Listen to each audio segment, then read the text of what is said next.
tonight, questions following the flyover fatality.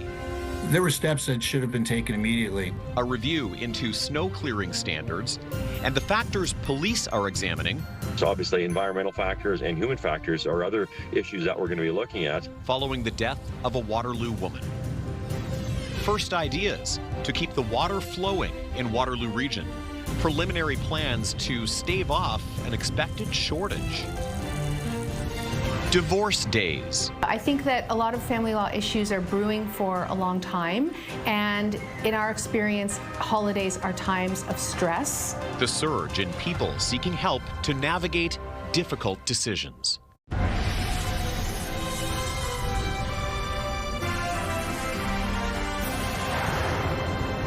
Good evening. We begin with the many questions being asked after two vehicles plunged off the side of the snowbank-lined expressway flyover ramps in Kitchener yesterday. The OPP now saying there wasn't much reason to close the ramps after the first crash involving a taxi and before the second crash, which saw a Waterloo woman killed. Let's bring in CTV's Colton Weens with new reporting on this tonight. And Colton, you spoke with police about why the highway was open again after that first crash with the taxi. Yeah, Tony, police tell me while the snow that was plowed along the ramps was causing an embankment along the edges, the driving lanes were cleared, so it was determined the roadway would be kept open. But a personal injury lawyer we spoke with says, in his opinion, the first crash should have led to action. It was early Monday morning when a 38-year-old Waterloo woman died after her vehicle launched off the side of the snowbank-lined expressway flyover ramps in Kitchener, hours after a taxi had also gone over the edge. Its driver not injured. The OPP telling CTV News this today. Road conditions and weather conditions don't cause crashes. It's the driver behavior and the actions of the driver or the vehicle that results in issues. Obviously we'll be doing mechanical examination of the vehicle to make sure there was no pre-existing mechanical issue that may have contributed to the crash. But of course, obviously environmental factors and human factors are other issues that we're going to be looking at. Police say after the taxi crash, the road was closed for an investigation, but after consultation with the Ministry of Transportation, it was reopened because lanes were clear to drive on. I don't think it would be reasonable to shut down a ramp when it's a perfectly good plowed, salted ramp, even after a snow system. The plows are going through there. They're pushing the snow off the travel lanes to get those lanes open, which is exactly what we need. Police say up until the second crash happened, drivers were having no issue navigating the road, and they point out embankments of snow are on the sides of highways all over the province. This is certainly not the first time we've had vehicles ramp up onto snowbanks. I don't know what the MTO were dealing with at the time. Obviously, they're dealing with snow clearing operations all across the region. Looking at all the circumstances, I think it's reasonable to have the highway moving and have the highway open because the roads are in good condition. The lanes themselves plowed and salted, and we're open to traffic. The shoulders, that's a different story, but that's not where cars are supposed to be driving. Crews spent several hours Monday evening removing the snowbanks from the flyover. The Ministry of Transportation saying in an email, "Our thoughts are with everyone affected by these incidents," and they say they're reviewing winter maintenance operations at the time of the incidents and will review findings of the police investigation when available. The key things in any personal injury matter is determining, first of all, who's at fault. And in this case, as I said, it's who knew what when and what did they do with that information.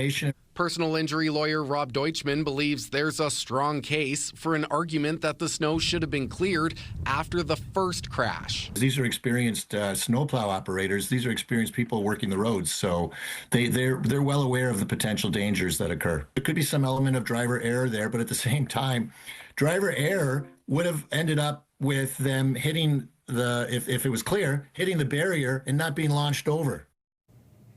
We should also note the province contracts out highway snow clearing around Kitchener, and in this area, it's MCON Services who's responsible. They did not respond today to our request for a comment, and the OPP are still investigating those crashes. Tony. Okay, Colton Weens reporting live for us tonight. Colton, thank you. And winter weather is leading to some treacherous conditions east of Toronto along the 401 near Belleville. The OPP there reporting as many as 50 vehicles were involved in collisions on the 401. Slippery lanes and reduced visibility because of snow squalls made for some tough driving conditions in the area. Sections of the 401 in the Belleville and Trenton area have been closed in both directions while crews try to clear away all of those vehicles. Remarkably, no serious injuries reported coming from this scene, and anyone who was stranded has been transported to a local arena. Time for our first check on the weather, and Ashley Bacon's in studio, and you know, that's I was just over in the Belleville area on the weekend, and I can tell you the lake effect snow and how close the 401 is there to the eastern end of Lake Ontario. It's just it's not to be underestimated. Well, it was certainly a winter wallop that you know, Toronto and east of Toronto really endured over the last few days, Tony, and you know, yourself got caught in it getting back to Kitchener-Waterloo. Leanne got caught in it. She talked about it in the 5 o'clock show. And you know what? Winter, we're right smack in the middle of it. Still 52 days left before spring. Not that I'm counting down. I'm counting down. But, you know, it is one of those things where it is going to be cold. And let's start with that because we've got a lot to talk about in regards to alerts that keep changing today. There's been so many different alerts coming and going. Right now, Environment Canada issuing an extreme cold alert that's closer down to Windsor, Sarnia, London. We're looking at wind chill values of -25 to -30 overnight. Of course, as we've mentioned all week, frostbite can be a major issue when it is that cold. Now, in this yellow warning zone, there's a snow squall warning. That is for southern Georgian Bay up near Wyerton, and of course south as well towards Mount Forest.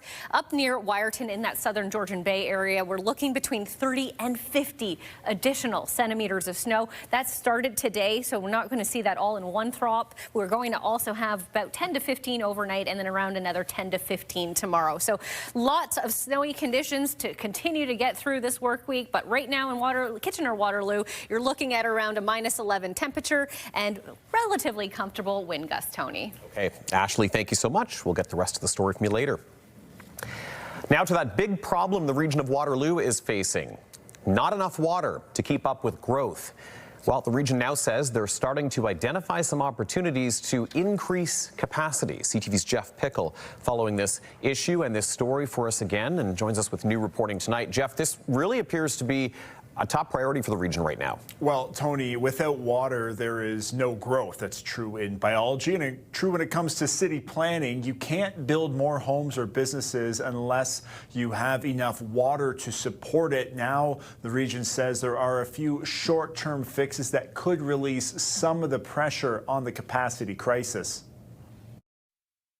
The issue was first made public in December of last year. The region says the Mannheim plant that provides water for Kitchener, Waterloo, parts of Cambridge, and the townships is nearing the limits of its capacity and cannot support the anticipated growth of the region. We are providing the comment that due to the capacity constraints in the Mannheim system, we are not supporting development applications moving forward. This led to some strong words and concerns from developers, home builders, and the business community. Pain has already been created by the creation of uncertainty, by putting a freeze just even on the planning process. They urge the region to find some answers quickly. A report going to council tomorrow is the region's response. Staff recommending a hiring spree, bringing in a total of 9 new full-time equivalent staff to support the project. That includes 4 senior engineers, 2 instrument and control technicians, 1 water resource technologist,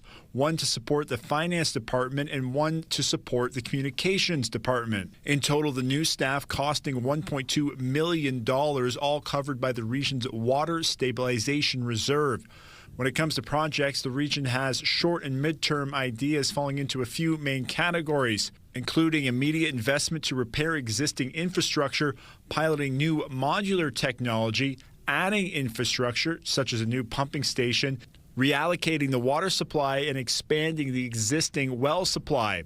The region says these plans are preliminary and the effectiveness has not been fully tested, but the region is considering a reallocation of the Wilmot supply that could create capacity for over 10,000 people and replacement of the Greenbrook water treatment plant facility that could see anywhere from 7,000 to 21,000 people in added capacity. And the region very clear messaging that these lists are preliminary and these numbers they're using are estimates. Also, each of those projects would come at a cost that's not included in the 1.2 needed for the staffing increase. Regional Council meets to go over the report tomorrow night starting at 7. Tony? Jeff, thank you. CTV's Jeff Pickle with the latest on the water shortage. Well, developmental services in Waterloo Region are sounding the alarm over what they call underfunding in the sector. They say adults with developmental disabilities are being left behind after they age out of programs aimed at youth. CTV's Spencer Turcott now with their calls for help. 22-year-old Olivia has an infectious laugh, and her family says she is very social. She doesn't let any challenges get her down. Olivia lives with an intellectual disability. It's a very rare genetic disorder. As a child, Olivia took part in developmental programming that involved organized activities, but now that she's an adult, she has aged out of all of those. They literally handed me a folder with pamphlets. And unfortunately, due to Olivia's level of care that she needs, most of them were not appropriate. It meant key programs that kept Olivia's spark alive were suddenly gone. We lost the amazing girl that she was because she didn't have those social outlets, and we couldn't allow that to happen. So Olivia's parents had to make some serious sacrifices. My husband had to leave his job to stay home and take care of her, and then we personally fund for her to go to some day programs. Those day programs only cover a couple days of the week, and it costs them the equivalent of a monthly mortgage payment. They're not alone either. It's why 9 Waterloo Region agencies are putting out a joint call asking the province to do more when it comes to helping adults with developmental or intellectual disabilities. There's a crisis happening, and just in our Waterloo Region alone, we have pretty close to 1,000 people waiting, and they're either waiting for home support. Over and above that, almost 750 people waiting to get into some type of day activity. KW Rehabilitation CEO Ann Bilodeau says there's a clear disconnect because service levels are dropping while wait lists are increasing. We'd like to work with our ministry and say, look, if you give service providers the resources in which to expand, or even just let us balance our budgets. We're not asking for the moon. In an email to CTV News, a spokesperson from the Ministry of Children, Community and Social Services says in part, our government is making record investments, including a historic $3.7 billion in developmental services this year, with more than $2.4 billion in funding dedicated to supportive living and other wraparound supports to ensure people have the support they need. Still, Olivia's family says the funding isn't translating to the help they need, at least not quickly, fearing she'll never get off the wait lists. Spencer Turcott, CTV News Kitchener. 2 Oshawa moms are speaking out after a dog attack left both of them bitten and a 4-year-old girl badly mauled. As CTV's John Woodward reports, there are questions about how quickly authorities acted and whether the dogs are still a danger. This is the face of 4-year-old Riley after she was mauled by 2 dogs. Riley looks down and there's blood pouring from her face and all over her arms, and she just starts screaming. Riley and her mom, Kayla Silver, were visiting their friends, 2-year-old Atticus and his mom, Tijana Desiree, at their Oshawa townhouse on January 13th. That's when 2 dogs came bounding out of the townhouse next door, biting Riley in the face. Her mom dove to protect her. So I'm just trying to shield her as much as possible, and I have this one dog on my arm.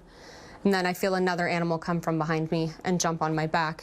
And all I can think is, they're gonna rip us apart. Like, we're both gonna die. Desiree opened the door and pulled the dogs off. They bit her too, on the arm and her chest. For about like 20 or 30 seconds, I was just screaming for help. Kayla's screaming for help. I'm kicking the dogs. I'm trying to grab them and push them off of her, all the while they're biting me and grabbing onto me. The dog's owners came out and stopped the attack. The moms called 911 and police and paramedics took them to the hospital. Oshawa issued an animal control order 7 days later that says the owners, listed as Melissa Bolton and Jeff Kirkham, need to keep the dogs muzzled in public.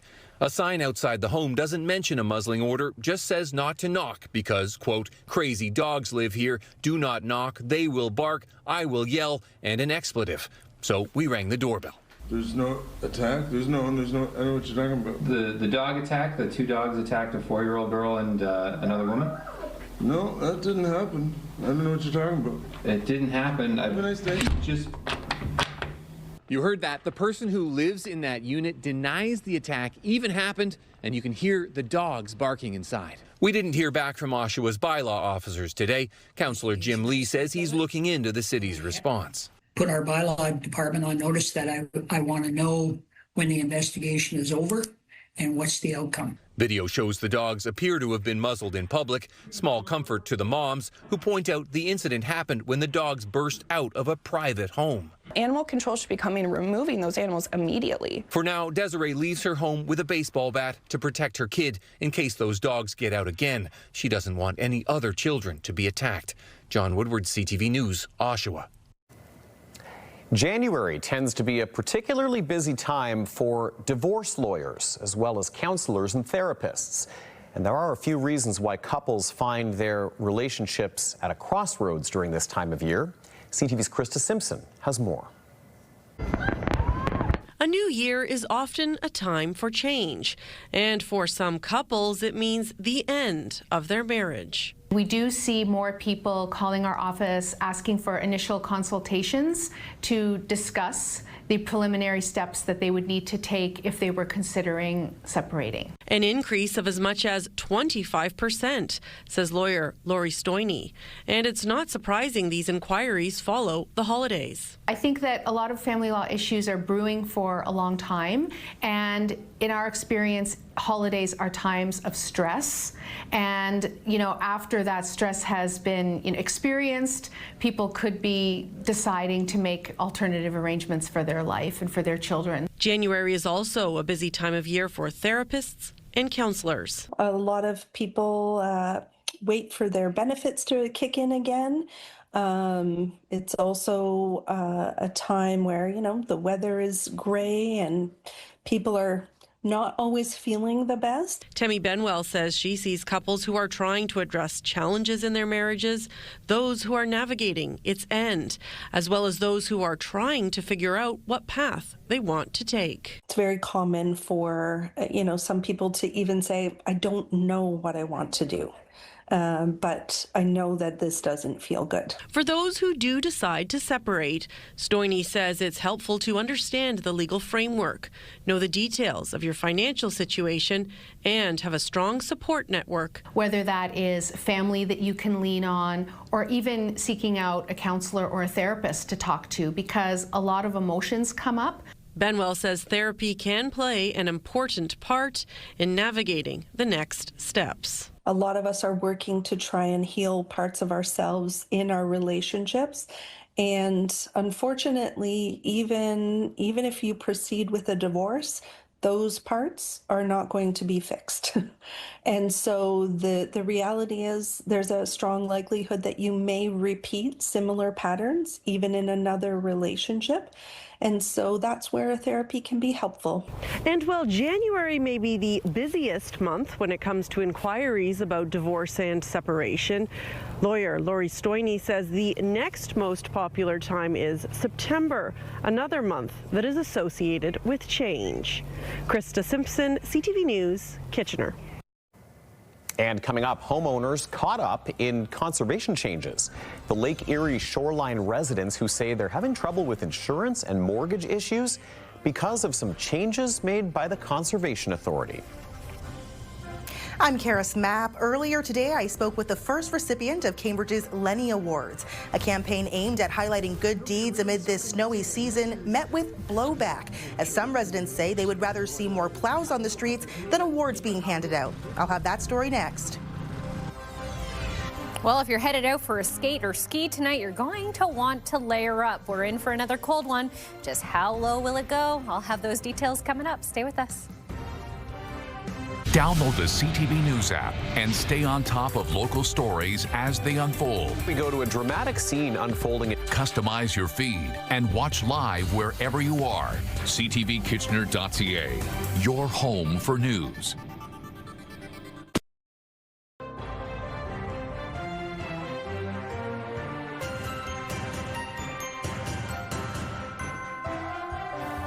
A new initiative by the city of Cambridge hasn't gone over well with everyone. It was supposed to highlight neighbors and other residents making a positive difference during this harsh winter. CTV's Karis Mapp joins us now live with more. Karis, we will get to that part in a moment that's struck a bit of a nerve with people, but really part of this involved some good intentions and some awards, and you spoke with the recipient this morning. That's right, Tony, and everyone that I spoke with said that they were shocked. The nomination was sent in yesterday morning, and it was to everyone's delight when the City of Cambridge officials stopped by earlier today to deliver the good news.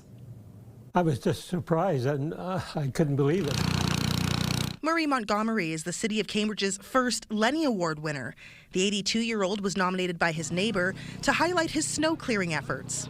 I feel the need to help, because if I would like to help myself if I didn't have a snowblower. So I try to help, people as much as I can. Yesterday morning it was like big pile there. He comes out, he goes everyone, like his house, next house, like everybody on the street. He does the pedestrian walkway. Murray is one of many who will be recognized this winter. Residents who want to acknowledge very special neighbors or friends who have helped out during this very difficult winter season, they can nominate their neighbor for a Lenny Award. All part of the city's new Winter Critter campaign, featuring AI-generated animals designed to bring awareness to common complaints. Things like parking during a snow event, which prevents a snow plow from getting through. It's someone who isn't driving to conditions. It's someone who's not shoveling their driveway. Ivan Impatient, Chris Cruise Control, and Peter Parks Too Long are just a few of the characters already introduced. We've labeled them as villains. And in this case, Lenny Lend a Hand is the hero in this story. And that's what we're trying to showcase. While some people love the new campaign, people are going to find it a little funny. At the same time, it's like there is some serious message behind it as well. Others said it felt tone deaf. It makes me feel really disrespected. Tracy Haas said she's been extremely frustrated with the city's snow clearing, and her husband, who is wheelchair bound, has been struggling to navigate snow-covered sidewalks in the area. It's affecting everybody, and it's not funny. We don't need some little AI moose with his little golden shovel giving us all a little praise, because we're going to go out and we're going to do something that the city or region should be doing anyway as part of what we pay taxes for. Others reacted to the city's social media posts, calling the campaign immature and insensitive. Comment sections that have since been limited by the city. It's just a tongue-in-cheek kind of humorous campaign, and there's no ill intent intended behind it. But we did know that it would generate conversation. But Haas says she's not laughing. There's nothing funny about people not being able to be mobile. Whether you love or hate the campaign, it doesn't seem like winter is going away anytime soon. And the city will continue to accept nominations, with winners enter to win a new snowblower at the end of the season. Tony. Karis, thank you. CTV's Karis Mapp with that report. Residents in a Lake Huron Shoreline community say changes by the local conservation authority have impacted their ability to get property insurance and affected their mortgage renewals. Conservation officials say the changes are necessary because of the risk of flooding. CTV's Scott Miller has more on this dispute. Michael Bayer lives right along the shores of Lake Huron in Point Clark. He loves his four-season home, but doesn't love the changes he and others in Point Clark are experiencing thanks to the Saugeen Valley Conservation Authority. Now we are being denied insurance, mortgage renewals, and also we are having our properties devalued. In 2023, new floodplain mapping in Point Clark brought Bayer and other properties under Saugeen Valley Conservation Authority jurisdiction, which means increased regulations for home improvements and construction projects in order to prevent flooding and property damage. Just a year later, the province mandated a 15-meter allowance around dynamic beaches across Ontario, regulating development in those areas. Bayer Shoreline property falls within both of these new regulations. Regulations he says he wasn't told about until they were already in effect, and he's not happy about it. I get mad when I spent $60,000, $70,000 15 years ago to remediate the thing, make sure I was out of their dynamic beach zone, and now all of a sudden, it's not good enough. Bayer has a petition with 800 signatures opposing the changes to floodplain and shoreline mapping in the Point Clark area. Matt Armstrong is the manager of environmental planning and regulations at the Saugeen Valley Conservation Authority.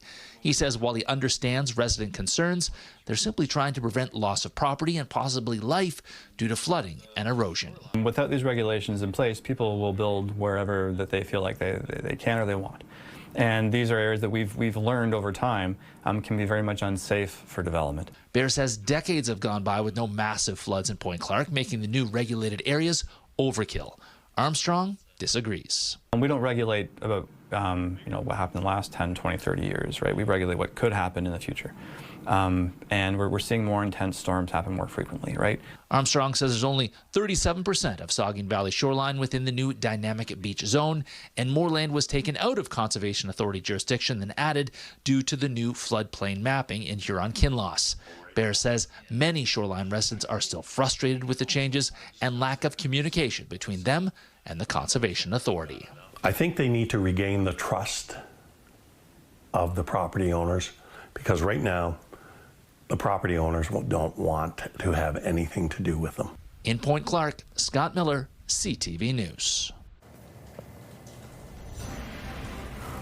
We have a live look outside right now toward downtown Kitchener from our tower camera. And as Ashley was mentioning earlier, it is some pretty cold conditions that we'll have to be talking about and ready for this week.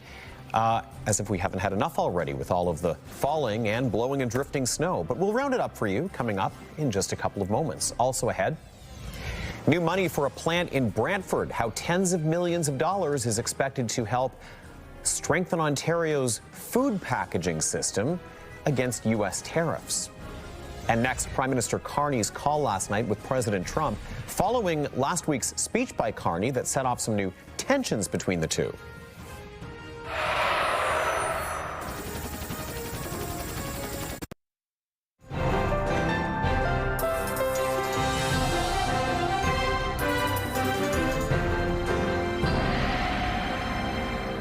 And Ashley's back with us now for a look at the forecast. It's Tuesday, but it kind of feels like a Monday because we're finally all back together today after a bit of a turbulent weekend with travel and weather. It was a strange start for a lot of folks. But I have family in Scarborough, Tony, and I saw a picture they sent today, and the mound of snow is miles high. Well, it's wild. South Scarborough Yes. and downtown were two of the worst hit areas. That's I know right. you know this already, but I was reading last night 61 and 65 centimeters. That's insane. It's wild. I mean, growing up there, we never saw anything like it. Even No. the big storm in 98 was not... 99. Was it 99? It was I 99, apologize. yep. Was That's not okay. remotely this bad. And that was what file under our not great memories of the 90s, though, from last week, Yes, right? you got it. Yeah, we well, forgot. I mean, who doesn't like a nice snow day? And of course, the kids had a nice snow day, and They've been getting them this year. We've been getting them this year, and lots to talk about still. Let's take a look outside, though. We can take a look right now. It's a pretty clear night. Now, we are expecting a little bit of flurry activity overnight.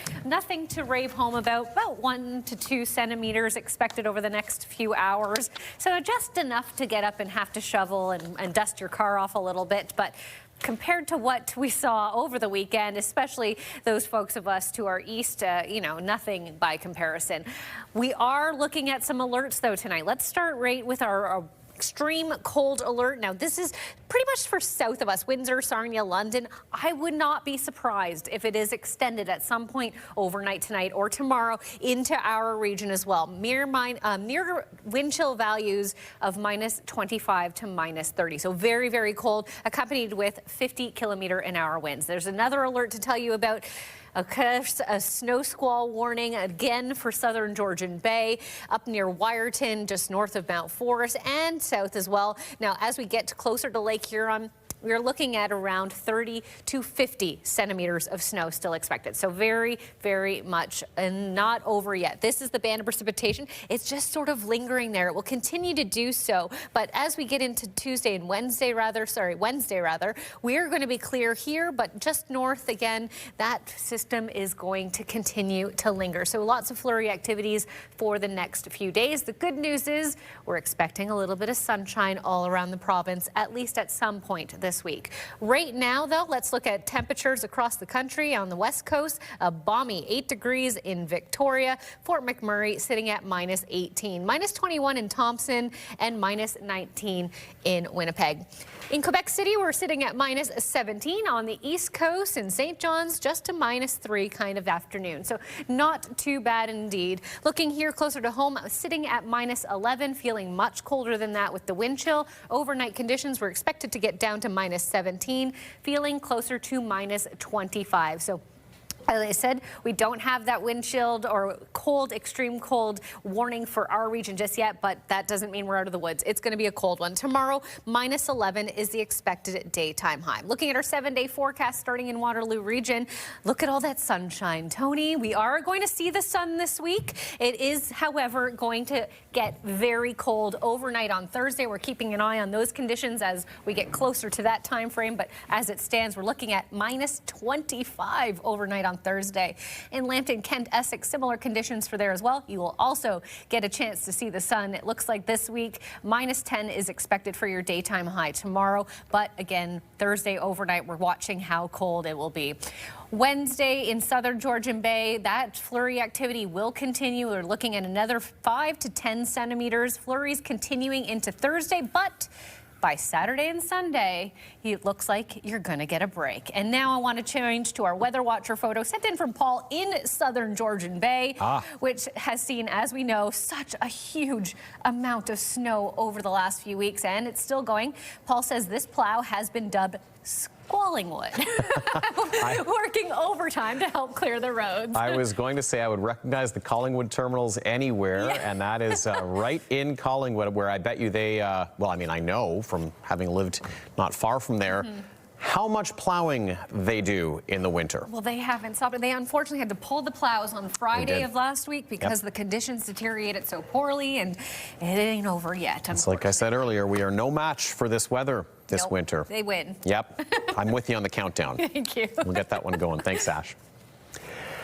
Mark Carney's holding firm on his speech to the World Economic Forum in Davos, despite claims by a Donald Trump insider that the Prime Minister aggressively walked back some of his remarks in a phone call with the U.S. President last night. CTV's Mike LeCouture has more on the war of words between the two leaders.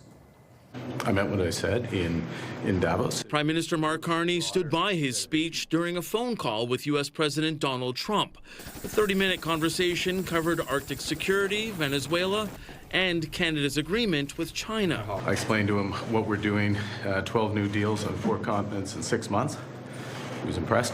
And that what we intend to do going forward, as well as the opportunity to, of course, move forward on CUSMA. Let's talk about the Prime Minister, or if you prefer, Governor of Canada. 12 hours earlier, the U.S. Treasury Secretary says he was on that call and characterized the conversation differently. He spoke to Prime Minister Carney, who was very aggressively walking back some of the unfortunate remarks he made at Davos. Asked specifically about that. So you didn't walk back your comments? No. But there was no public readout of the conversation between Trump and Carney, something the Conservatives are criticizing. Michael Chong wrote on social media, "It is unacceptable that Canadians and journalists learned of this recent call from American media." Besson's comments come days after Trump threatened to impose 100% tariffs on Canada if the government signs a free trade agreement with China, something Carney says he's not pursuing.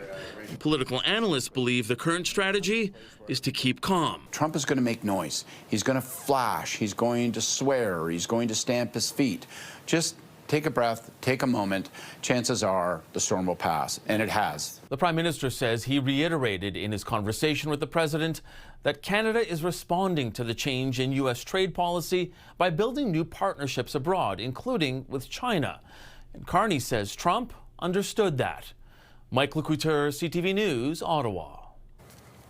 New takes on winter travel hotspots. Coming up, the shift in locations for popular destinations.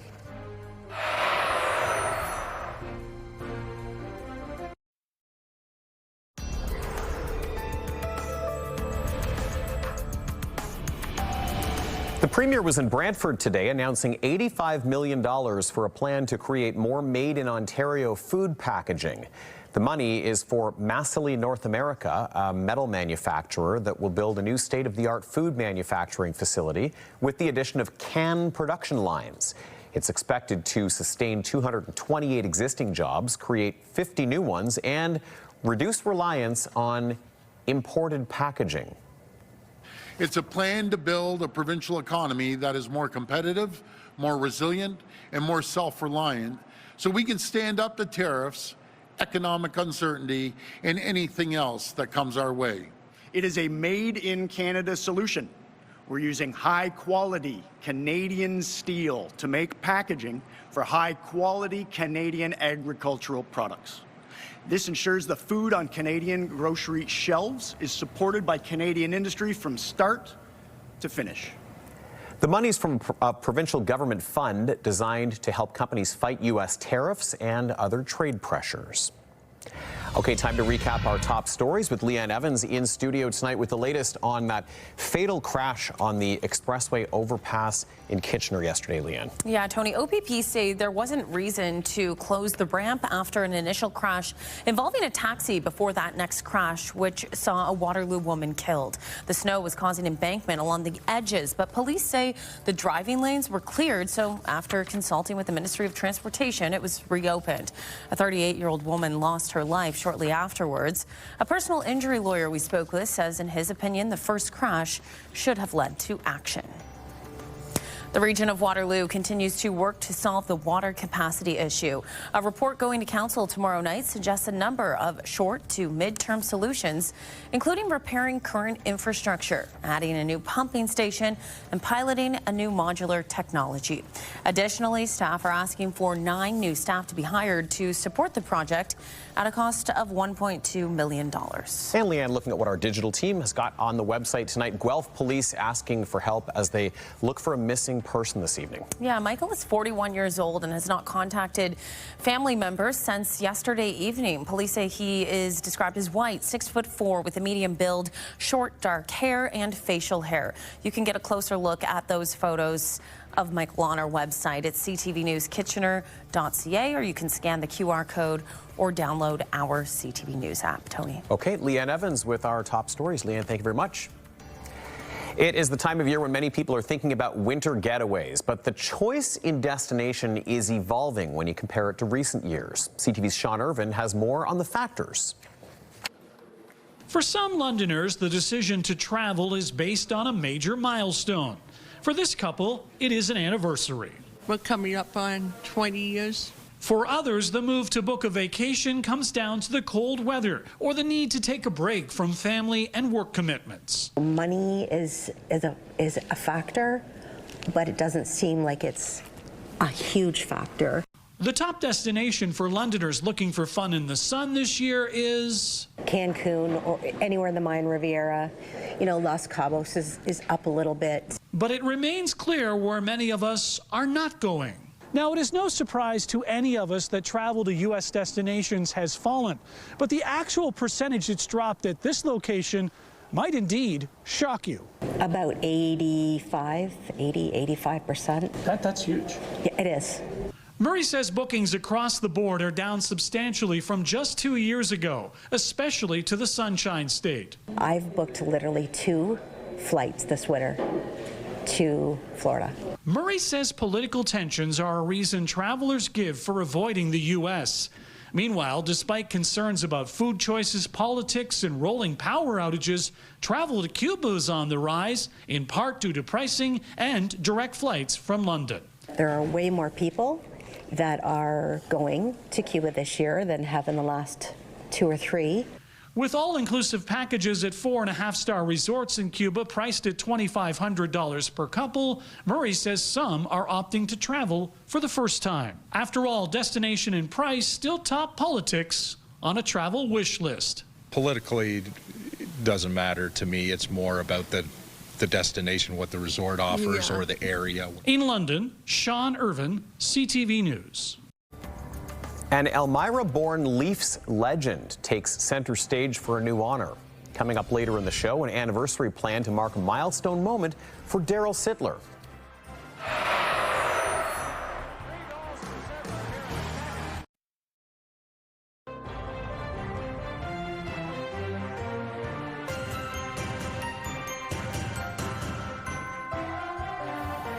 The 55th annual Juno Awards will be held in Hamilton next month. And after an announcement today, we now know who the nominees are. CTV's Andrea Case has details. He may have first caught our attention when Kamloops, BC's Cameron Whitcomb auditioned on American Idol, but now he is a Juno nominee. Yep, he is no quitter. The first-time nominee heard his name 5 times this morning, including for Breakthrough Artist of the Year and TD Fan Choice Award, as well as Country Album of the Year. But leading the pack, Justin Bieber is an 8-time Juno winner already, but never has he had 6 Juno nominations in 1 year. Hold on, hold on. His single Daisies is up for Single of the Year off the album Swag 2. He will also vie for Artist of the Year. Could Tate McRae be any hotter? The former Calgary-born dancer tied the Biebs with 6 nominations. Best Single, Sports Car kicked off her Album of the Year contender, So Close to What? Daniel Caesar already has been announced as a performer, and he may pick up a Juno this year. He is nominated for 4 trophies, as is The Weeknd. The Junos will be hosted by comedian, actor, and singer Mae Martin from the TD Coliseum in Hamilton on March 29th. Andrea Case, CTV News. March 29th, Ash, it sounds like so far away, doesn't it? It just says spring to me, and I am dreaming of it every minute of every day. I don't hate winter, just FYI, Tony. But, you know, for those of us who like a little bit of sun, the good news is it'll be out tomorrow. I'll have those details on what we're waking up to after this short break. Stay with us. Great TV lineup for you, starting at 7 with Best Medicine, followed by Will Trent and High Potential. And then it's back-to-back Big Bang Theories to round out the night. I'm Angie. And I'm Sarge with Bounce 99.5's 4K Double Play. We're giving away $4,000 for 2 songs back-to-back. Listen weekdays 6A to 6P for back-to-back songs from the artist of the day. Then go to bounce995.ca for your chance to win.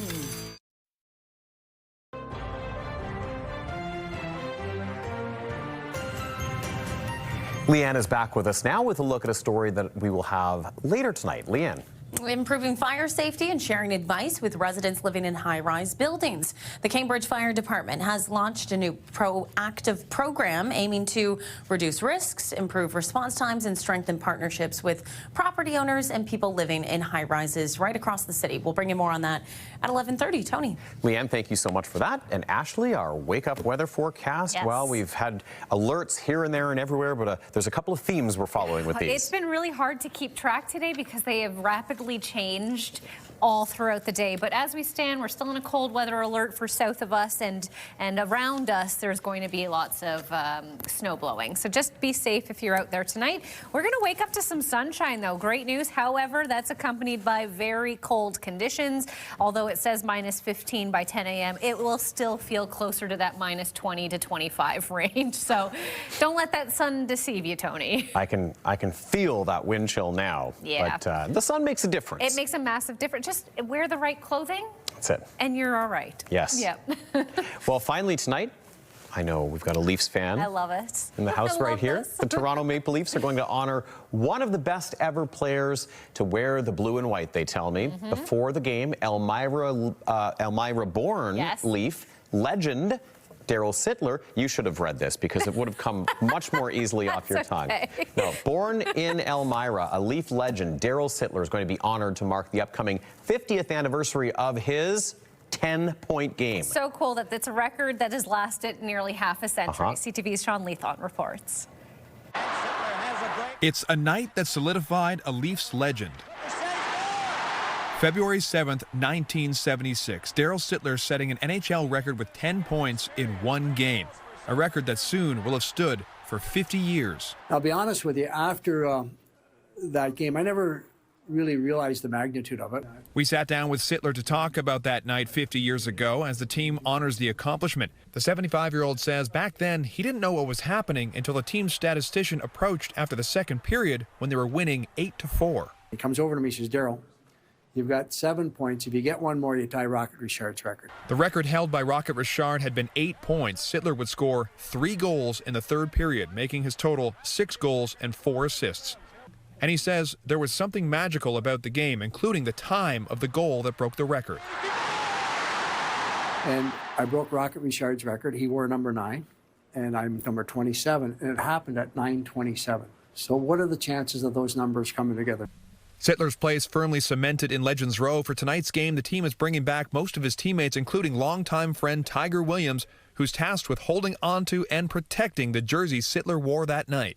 He's just a class guy, 24/7, 365 days a year. In my case, I've been with him for 50 years. This would be the stick that he would use in the first 2 periods of that game. While it has been hard to authenticate, collector Mark Farah says this stick comes with small notes showing the date and events of the game, also matched through tape and photos of that night, having been pulled out of use because Sittler scored his 150th goal that night as well. I get chills to think about what it would have been like in that moment and that time, you know, and being a part of that crowd and the excitement. 12 other players have reached 8 points in a game, Gretzky and Lemieux included, but this record now seems unbreakable. When it comes to his own memories, Sittler does have 1 goal that sticks out. I was coming down the boards, and I shot, and I went in behind the net, and I hit my back up against the boards, and, you know, you could see the smile and emotion on my face.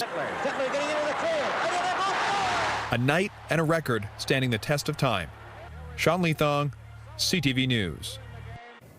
And, you know, I don't care what team you cheer for. We are Waterloo Region proud of Daryl Sittler. That's an accomplishment. To break Rocket Richard's record? Oh, it's Wow. incredible. And I mean, what they didn't show you in that pack is he honored his late wife, Wendy, in the press conference. She still had the tickets, $10 for that game. Love it. All right, that's going to be a good one. That's our time. Thanks for watching. We'll see you at 11:30.